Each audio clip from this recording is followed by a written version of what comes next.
Hi guys, it's April Lee and welcome to my channel. Join me on day one of What in the World? Okay, so let me paint a picture for you. I get sick. I go to the hospital because I go from being able to walk around and function like normal, and 5 minutes later, I am noticing that I am having a hard time breathing. I am having a hard time walking, thinking, and speaking. So I'm fine like this, and then suddenly I'm catching my breath. I'm unbalanced. I'm barely able to walk across the room. Okay? And as soon as I'm concerned enough to be like, that's weird, goes away. Then 20 minutes later, it happens again. Okay? So 20 minutes later happens again. This goes on and on and on and on and on, right? It gets worse and worse and worse and more extreme. So finally I start calling the doctor. And I start saying, okay, this is what's happening. Okay, and in their mind, they're thinking, oh, you're having a panic attack, you're having an anxiety attack or something. And I'm like, but the thing is, like, I could be just sitting down eating or laughing or having a conversation or whatever, and I'm not really worried about anything. So they're like, well, if it happens again, let us know. So I call them back. Finally, in the pattern it's happening, they're thinking I'm having mini strokes.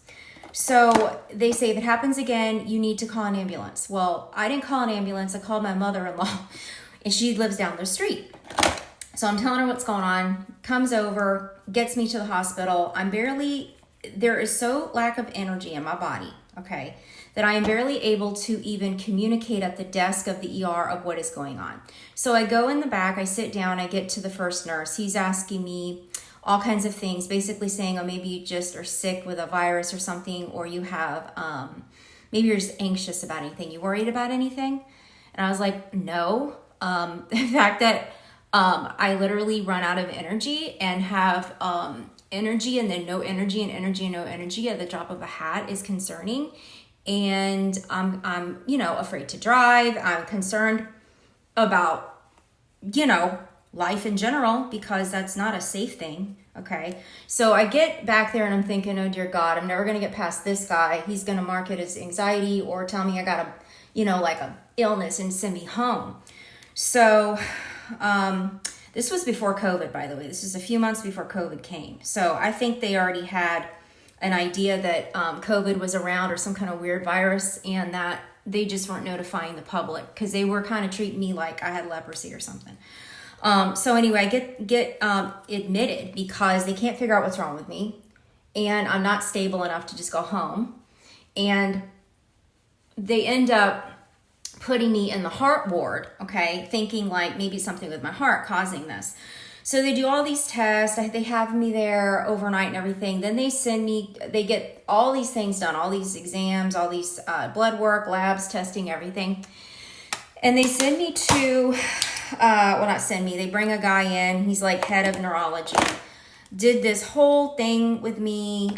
First comes in a hazmat suit as if he looks like, he's in like a movie of a deadly disease. And as I start talking to him and he realizes I don't have a contagious deadly illness, he starts taking off the safety one by one. And I'm in my head, because I'm a germaphobe, I'm like, what is going around this hospital? And I don't want it. And then the more I look at it, I'm like, this guy thinks I have something he could catch. In my head, I'm thinking this. Meanwhile, I can barely sit up. I'm having symptoms like you wouldn't believe, and I can barely sit up and have a full-on conversation. After 2 minutes of a conversation, I'm out of energy.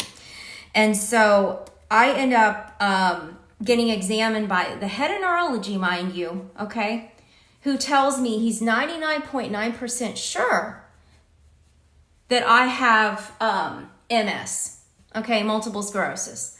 So he tells me he's going to send me home, and then he's going to get me an appointment with whoever, a neurologist, and they're going to oversee and triple check and make sure I really have this. And then in the meantime, he's telling me I need to just eat, a Mediterranean diet or whatever. Meanwhile, I had been gluten-free and dairy-free and really clean eating for like years. Okay, so I mean, obviously I can clean it up a little bit, but that wasn't my problem.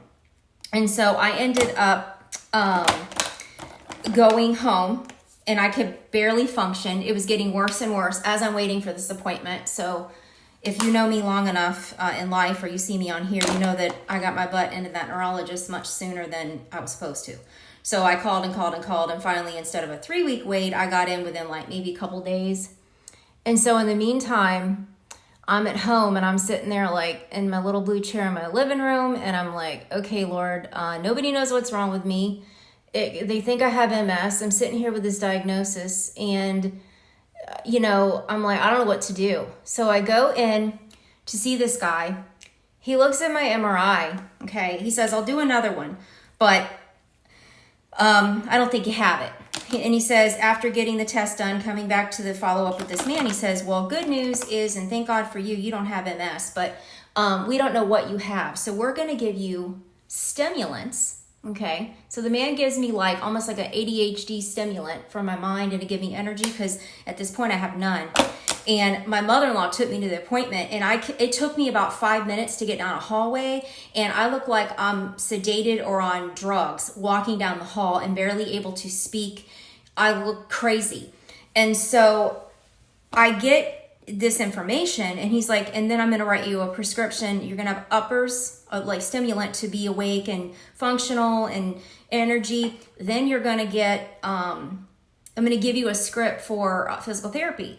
Mind you, before this happened, I was physically active. I was working almost full time, and I was doing Beachbody program, working out 5 days a week. I've just been given uppers, or stimulants as you call them, and a script to go get physical therapy. Now, how is that going to help me? I was so tired, I didn't even know what to do. So I take this and I go home and I take my first medication, my first pill of the stimulant. And I probably could have solved the most complicated problem or formula ever known to man, because I was aware of things I never knew existed or could tap into a level of my mind I never even wanted to. And I was so overstimulated that I was paranoid. That lasted for about 6 hours, and I ran around like you wouldn't believe after going from totally no energy.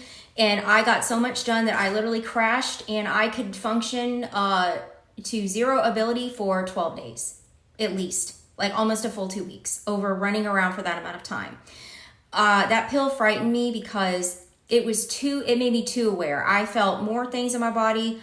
I was more aware of every function that was happening, and I was beyond paranoid, like an outer body experience. And not to say those medicines are bad, because I know people on them and they're amazing for them, but I did not like that feeling.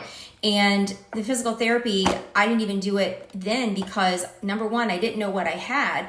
And number two, I could barely have a conversation without having to take a 4-hour nap after because of the fatigue. So what in the world was he thinking? And another thing, what in the world took so long? Can we explain this? So I'm getting driven to my appointments. I am walking over, hunched over. If I could paint a picture, and I used to post videos, I might do it one day, of me walking in an uneven pattern. I have zero balance. I am walking, staggering everywhere I go, not a straight line. I'm staggering like I am drinking and on drugs. I go to the desk. I am hunched over, lying like this. Hi, my name is April. I'm here. This is what I'm doing. I go to get my blood work done. I'm literally on the wall, and I am dragging my body weight on the wall. I get to the chair. I am hunched over, falling asleep, lying on my arm, waiting for lab work. Out of all the people in the world, could someone have recognized, have you ever been checked for chronic fatigue syndrome? I mean, could somebody have seen that? I think that I'm so aware of it now, living with it and knowing of it. I could pinpoint that. I could see that. Instead, they said to me, oh, we just don't know. You got to get your sleep better. Stop worrying so much. Maybe you're just really depressed. And of course, if you're so depressed, you have no energy. But are you kidding me? What in the world is what I'm going to say to that one. And we have got to get more awareness out there about chronic fatigue syndrome. I want to encourage you that if you have that condition, please post something. If it's a visual of you, if it's your diagnosis story, if it is just you typing up a little paragraph on Facebook or sharing a post or sharing this video, because chronic fatigue syndrome, if you do not get a hold of it early, you are going to crash hard. And because of what happened to me and nobody could recognize it, it took me 1.5 years to get to a level of functionality. And then I got COVID and have been backtracking for 3 years. So I'm going to say the title of this video is What in the World? God bless you. Bye.